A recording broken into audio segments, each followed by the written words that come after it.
All right, welcome back. This evening we are going to be talking with one of the local creators here in Albany, Mike Spring.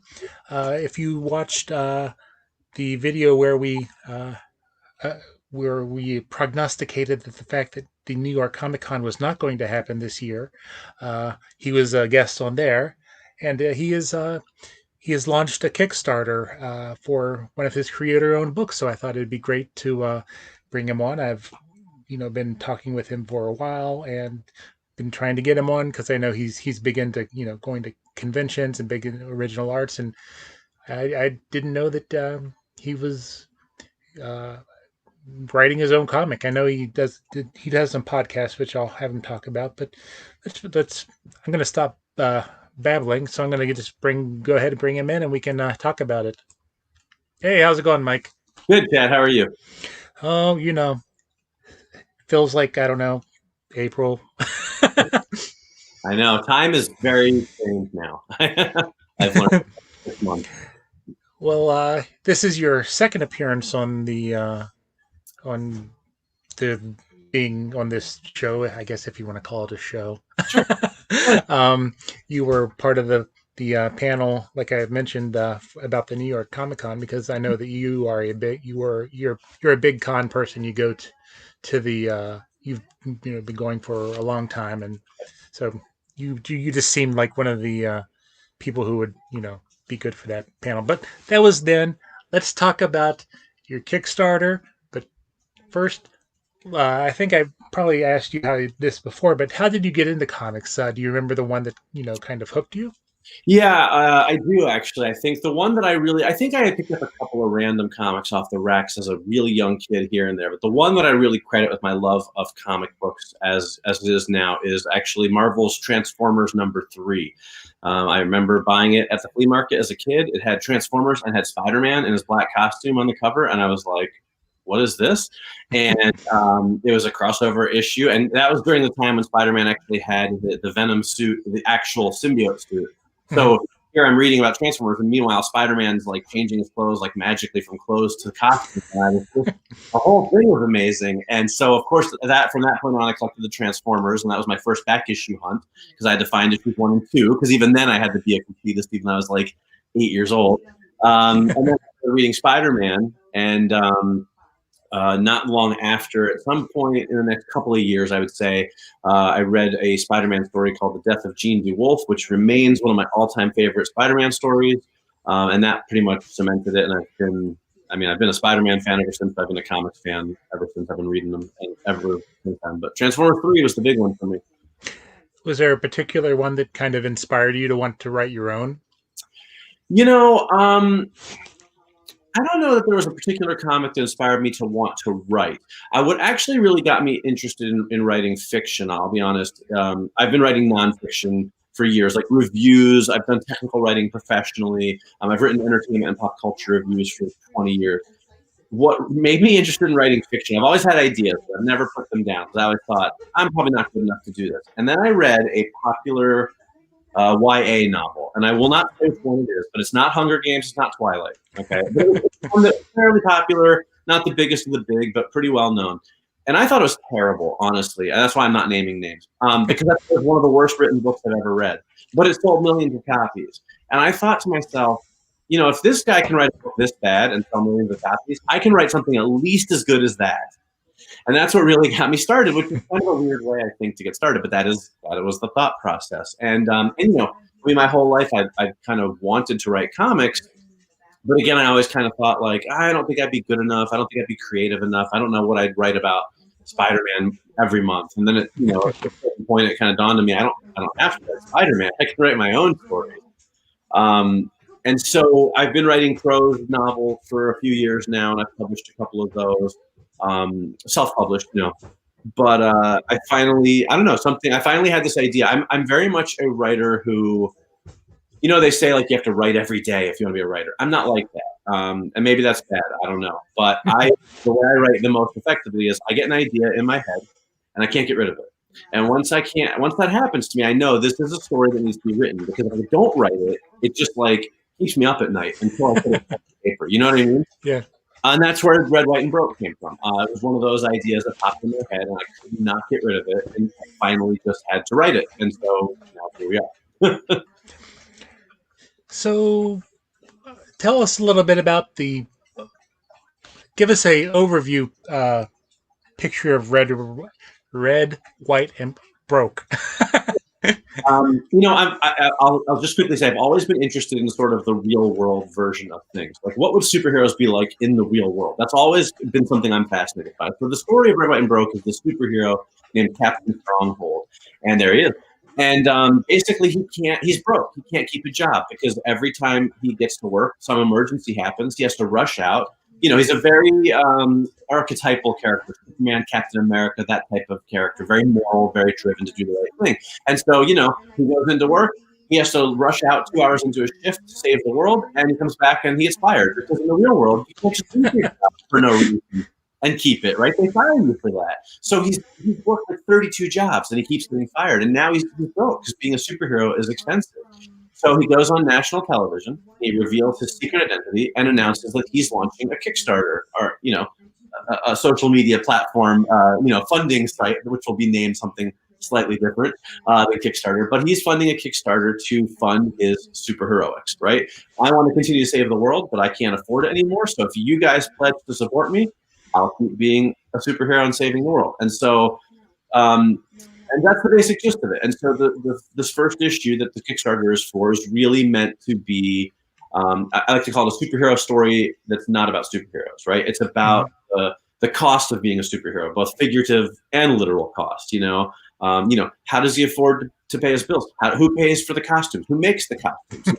What pouches in his cape for? How does he logistically manage it all? How does he keep a secret identity? Is it worth it? All of this is the stuff that I find really interesting. And so this first issue does have action in it, but it's largely a conversation about what it's like trying to be a superhero in the real world with him and the television host. And then, of course, some things happen to make it a little exciting, but I don't want to spoil anything, But that's the overview of what the story's about.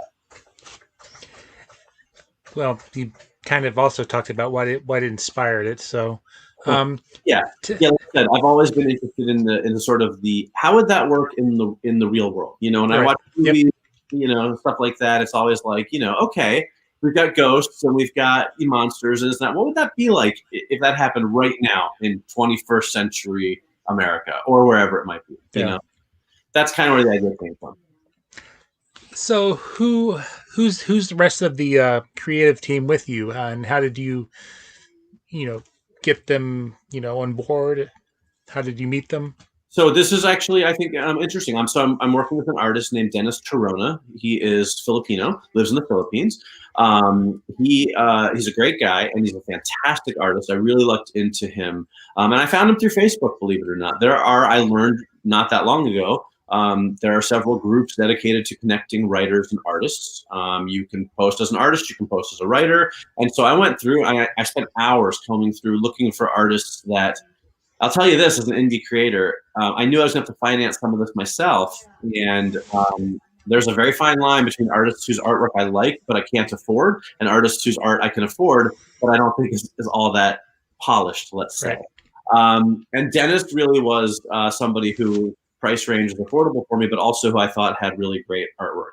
And I will say, I'm not the most visual writer in the world. I like to think of dialogue and plot as kind of my strengths. And so in the beginning, I started laying out all the panels, kind of saying, on this page, I want to show this and that. And Dennis took everything I come up with and ran with it and made it 10 times better. So like the last 15 pages of the book, I literally just wrote dialogue and maybe a couple of things about hey, something explodes here or whatever. That was it. And he just came up with all the panels and the pages and the layout and the design on his own, way better than anything I could have thought of. If it was honestly, if I drew the book, it would just be 24 pages of two people talking, just have heads back and forth. And Dennis managed to take it out of the TV studio, introduce all different characters and people and situations, and he's fantastic. So that's been really exciting for me to find someone who can kind of really bring my vision to life, because I can't draw to save my life at all. I'm terrible at it. Same here. Yeah. I wish I could, but I'm just not good at it. I have a colorist who's doing amazing coloring work. He's from Brazil. His name is Tiago Brandao. And I actually got him through another, you probably know Jim Whiting, another local area. Hmm. He recommended him for me. And Jim himself is doing some of the production work for me, some of the lettering and putting the books together, because that's stuff I don't do Photoshop, InDesign, all those things. I'm a words guy. That's my thing, you know. Uh, Hmm. so that's the team that I have, and I've gotten some cover artists who are pretty well known comic book artists that I'm lucky, you know, going to all those conventions like we talked about. I've gotten friendly with a lot of comic artists, so I have 3 covers for the book. One is by Dennis, the series, the regular artist. Then I have one by Drew Moss, who is the artist for the Vampirella Red Sonja comic from Dynamite, and he did a book called Copperhead for Image, and he's done a lot of other covers and things. He's very popular. He did one of my alternate covers, and then my other alternate cover is by Ian Chase Nichols, who's really well known for doing a lot of artwork on the Tick comic.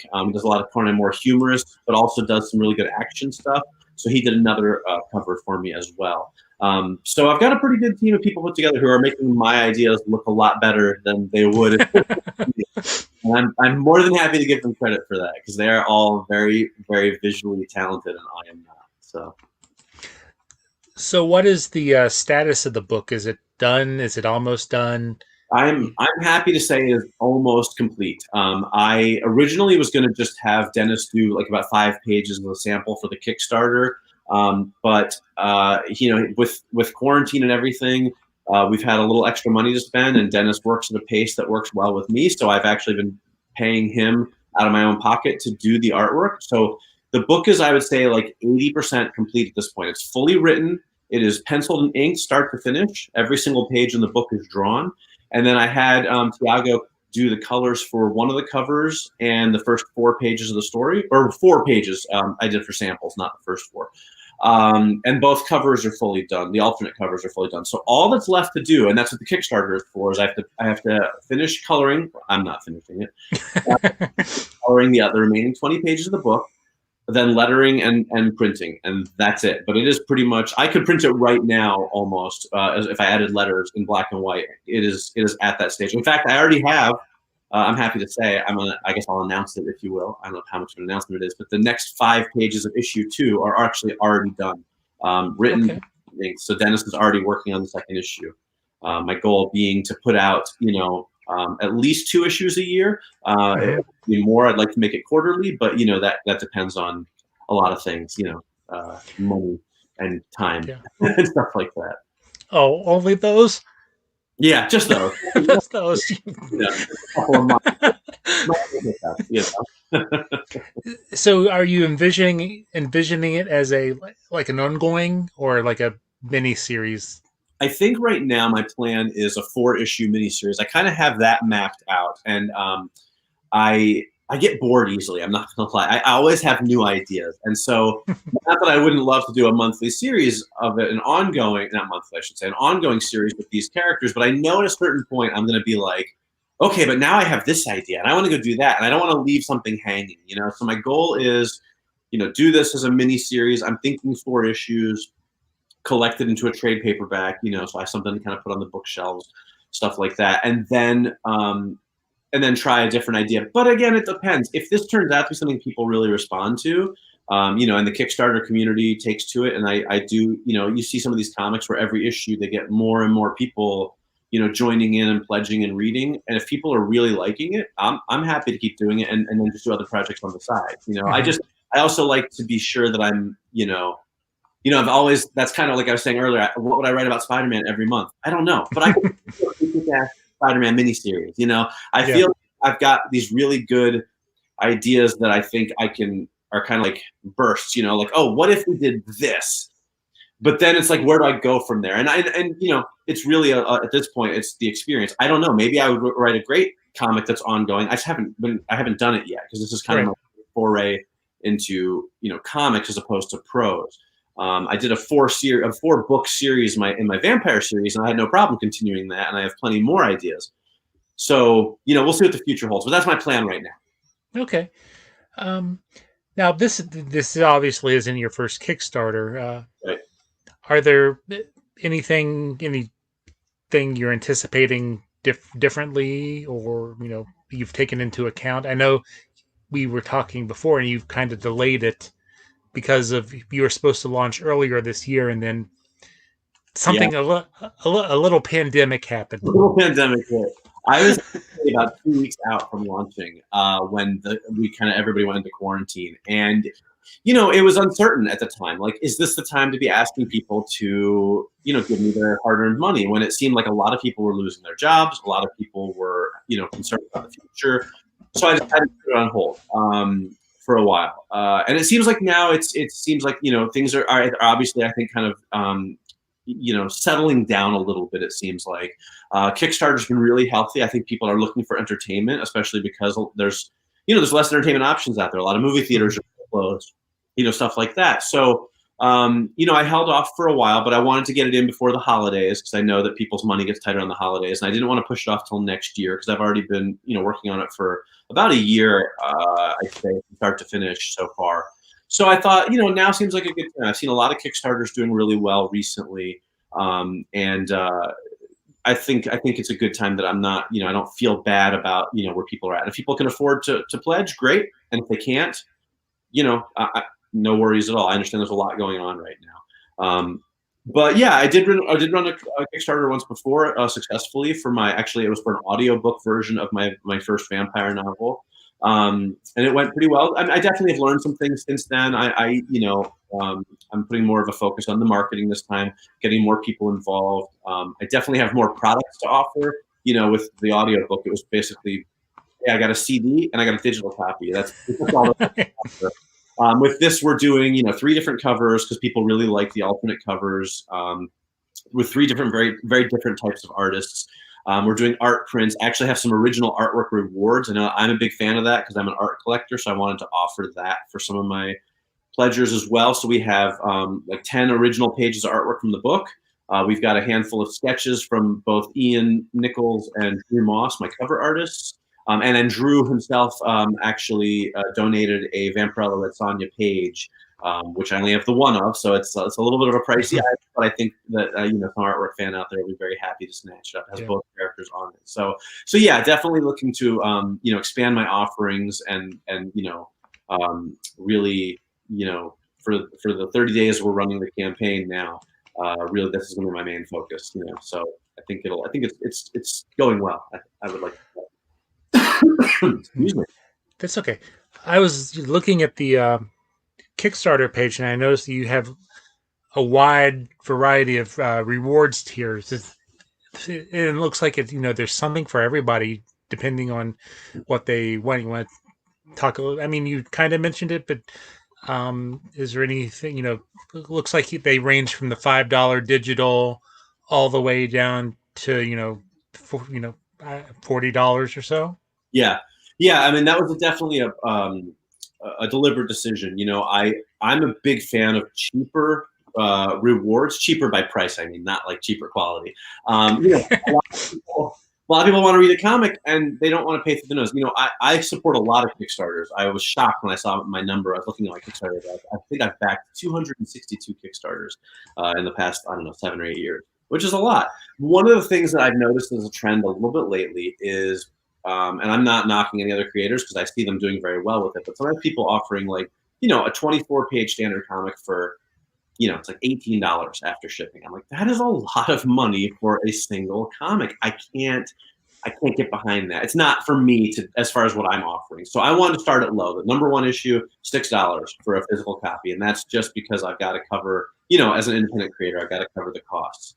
$6 to get a physical copy in your hands, $5 for a digital copy. That's pretty comparable to, I mean, Marvel and DC charging $4.99 for a lot of their books nowadays. I feel like,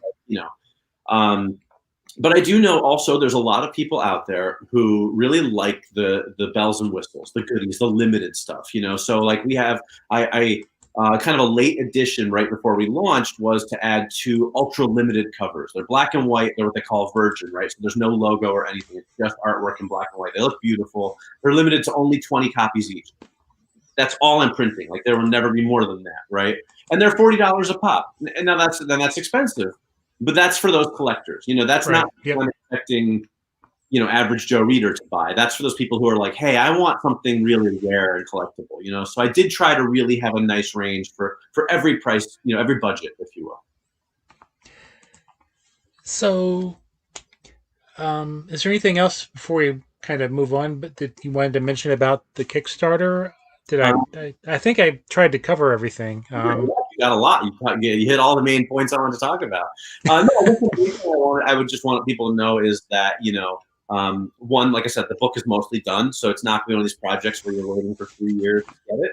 But also that it's, one of the things I really is a hallmark of all of my writing is humor. And I do think, while it's not a comedy book per se, it is meant to be a sort of more humorous approach to superheroes. It's there's a lot of fun to this book. I think everyone likes different kinds of comics, and if you like I like the really deep stuff sometimes. I love Sandman, I love Watchmen, I love stuff that I have to really think about. But a lot of times, I really just want to pick up something that I can just kind of read and breeze through and have a good time with it and enjoy myself. I'm looking for that escape, especially lately, right? So I think this book is definitely, if people are looking for something like that, this will satisfy them. It's a fun read. It's different from what else is out there. It's great for people who like superheroes, but also if you don't love superheroes, it's not just a slugfest, capes versus cowls. It's a little bit more almost a satire, but not entirely. It's like a satire, but also a love letter to superheroes, because I love superheroes. I always have, and I never want to put out anything that people are going to think is making fun of superheroes. It really is just my look at what would it be like? What would it be like if I or someone I knew tomorrow turned into a superhero in our world and had to manage all of the real world stuff. You never see Batman writing out checks to pay his bills. I mean, Peter Parker is the one, right? I mean, really, that's kind of always been the hallmark of Spider-Man, was that Peter Parker was the superhero with all the troubles, right? And that's why he's always been so popular. So I wanted to dive into that, more. That's what I would say is kind of my, just the last thing I want to add is I think people will really have fun with this and will be able to relate to it. So, are there any creators or writers that you kind of have influenced your style or your humor style? Because I know there are some out there that where humor is a trademark of theirs. Yes, absolutely. A couple people. I'm a big fan of Peter David. He wrote the Death of Jean DeWolf storyline, that Spider-Man story I mentioned. I've read pretty much every comic he's ever written. He's a lot of humor in his work. And I love him as a writer. I think he's amazing. Brian Michael Bendis has been a big influence, just in that I've always loved the way he captured dialogue. Because so many comic writers write comics as if everyone speaks in perfect sentences, right? But Bendis does this thing where they repeat themselves, they stutter, they say words over and over again, they stop their sentences in the middle of a sentence and change their, what they're saying, because that's how people talk in real life. And he really captured that. And I've always loved that. And I think you'll definitely see that influence in this book. I'm not ashamed to say that I've always tried to write like that, even actually before I was aware of Bendis as much as I am now. But it's more pronounced, I think, with him. And then I do have to throw a nod to William Messner Loebs. Not a big name anymore. He was a big DC writer for much of the 80s and 90s. But he wrote the Flash book, the Flash comic, when they relaunched it after Crisis on Infinite Earths, with Wally West as the main character. And the very first issue I'll never forget, which I think is kind of a subconscious influence on this, was he established that Wally West had to eat something like 800 hamburgers a day.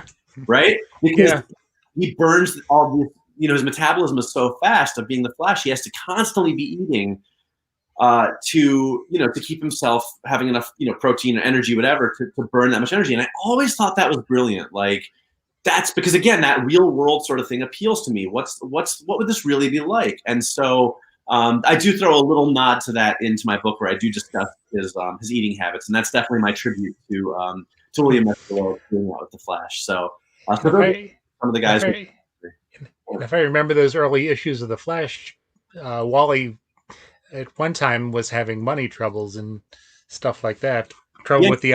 I do remember the time he had to work for the IRS. That's right. Now that you mentioned that, I'd forgotten about that. It was always the food that stuck with me. But I do think you're right. I think he did have some money issues. So there you go. I mean, listen, if you read my book and you're a fan of the Flash issues by William Messner Loebs, and you say to yourself, "This is just a ripoff of the Flash," you know what?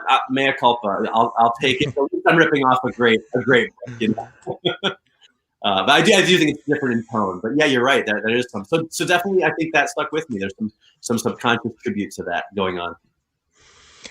Now, are you still doing your other projects like your podcasts? So yes and no. Our podcast. So I have a podcast after the ending, which is where we take movies and we basically come up with like sequels to them. Also launched because of my fascination with the real world, though, right? I got the idea for that because I was watching Poltergeist, and this family that was hard up for money had to move out of their house because ghosts. And I was like, homeowners insurance doesn't cover that. Like, what are they going to do for money now that if they have to leave this house, they can't sell it? Like, this is how my brain works, right? So this was launched, this podcast after the ending. Like, what happens to the family in Poltergeist after they are driven out of their house by ghosts? So that's the podcast. We've done over 100 episodes of it. We are on a little bit of a hiatus right now. It's been a couple months now because my co-host Phil was having some family health issues that were really taking a lot out of him. He's fine, but some family members were going through some pretty serious stuff. And then coronavirus hit, and it's been really challenging to get everything together. So we've been on a bit of a break for a while. We are planning on starting up again. I just don't have a definite date yet. So keep your ears peeled for that. And I am still writing my prose. I actually have a full novel done that I've had for a while now, and I'm just trying to figure out the best way to get it out there. It's kind of, I like to call it a YA novel, young adult novel for grown-ups. Mm-hmm.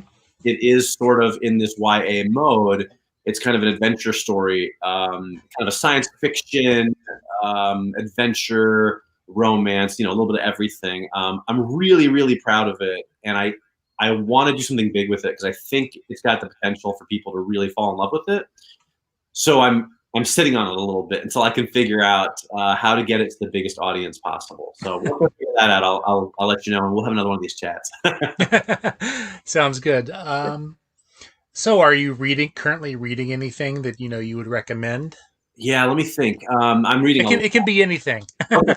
Yeah, no, I'm reading a lot of stuff right now. I've been, I'm a voracious reader. I just finished speaking of Hunger Games, I mentioned earlier, the Hunger Games prequel that came out, the Ballad of Songbirds and Snakes, which I loved. That's as far as prose goes. I'm reading a lot of comics right now. I'm trying to think of what's been standing out for me recently. This is always the problem where I go, it's not that I can't think of good things. I can't think of anything. Like, I draw a blank. What am I even reading right now? I've been revisiting some old comics. I've been making my way through Jim Starlin's entire Red Star run because they put out some omnibuses. However you want to pluralize that. And I've been reading those, and I think it's one of the best comics ever. Current stuff I'm reading that I'm really liking. Let me think. I know there are some books that I'm really loving. I'm just blanking on what they are at the moment. What am I enjoying right now? Good gosh, I don't want to run in the other room and get my my stack of comics. I'm really liking the Captain Marvel series. Marvel's Captain Marvel. The last few issues, they've introduced a new character named Lori L, who I think is fantastic. I've really been enjoying those. I am reading, The Amazing Spider-Man is really good right now. Nick Spencer, actually a little tie-in because he brought back the character of Sin Eater. Right. First introduced in The Death of Jean B. Wolfe, so the Nick Spencer, the writer, is also a big fan of that storyline. So I'm very excited about that. That's been really enjoyable. Let me think. What else am I enjoying right now? A lot of stuff. I got big piles of comics every week from the comic store, and now I'm just what's the standout stuff. But yeah, I'm reading comics all the time. I still read comics. I still really enjoy them. I've been enjoying the Batman, the Joker War storyline has been really good. All kinds of stuff. I read mainstream, I read indie, I read a little bit of everything. So, yeah. Good. How about one last pitch for the Kickstarter? Sure. Yeah. So the Kickstarter is live now. Please go and pledge on it. You can just search for Red, White, and Broke. Search for Mike Spring. Chad, I'll give you the link. You can sure. There. But like I said, we've got a lot of really great. You want to take a chance on an indie book, but you don't want to spend a ton of money. Like I said, $6 puts a copy of it in your hands. $5 for a digital copy. If you want something a little more, limited, you want some artwork, I got those rewards too. I do. I'm really excited to get this book out there. I think people are really going to enjoy it. The people who have seen the previews of it so far have been really positive about it. Not just because they know me. I don't think I've gotten some genuinely good feedback. I think people are excited to see this story. It's something a little bit different. So every dollar helps. So even if like I said, I'm a big believer in putting out rewards for every budget. So swing on by, grab a copy of issue #1, see if you like it. It'll be in your hands soon. I'm hoping to have them mailed and in people's hands by the end of the year, assuming there's no COVID-related delays for publishing or anything. But the book's ready to go, so hopefully you will give it a chance, and I think you'll like what you see. All right. Well, thank you. Oh, where'd you go? hold on. Yep. Sorry, Hey. I was trying to stop the screen, the sharing screen, and I stopped my camera. Yeah, it happens. I haven't what you're doing right now. I mean, I'm fairly tech savvy, but I haven't used this platform much, so I'm impressed with you going back and forth. So no worries. Well, I want to thank you for taking the time to pop in and share with us. You're more than welcome back anytime to talk about anything you have in the works. I appreciate that. I might see you at a convention sometime. I hope we have some soon. I do. I hope we do, and we'll definitely hang out. And but it would be nice just to get out there and get to a Comic-Con again. I'm definitely missing them. So. Yeah, even the Albany Con. Yeah, even the small local con. I like the Albany Con's great because we see all the people we know. I go there. I spend most of my time just hanging out with people, and then a little bit of time looking at the comics. So yeah, they're fun, and I hope we get to do it again real soon. Are you still writing for the Times Union? Yeah. I do my movie review column, my DVD home video review column every week. So yeah, yep, that's up there. Okay. Well, again, good luck with the Kickstarter. We'll definitely check it out. Appreciate that. And again, you're welcome back anytime. Stay healthy, stay safe. Thank you, and I will definitely take you up on that. Enjoy our chats, so I will look forward to coming back on and talking with you about some more stuff real soon. All righty, sounds good. Well, have a good evening. Thank you, Chad. I appreciate it. Yep. Yep. Take care. All right. Later.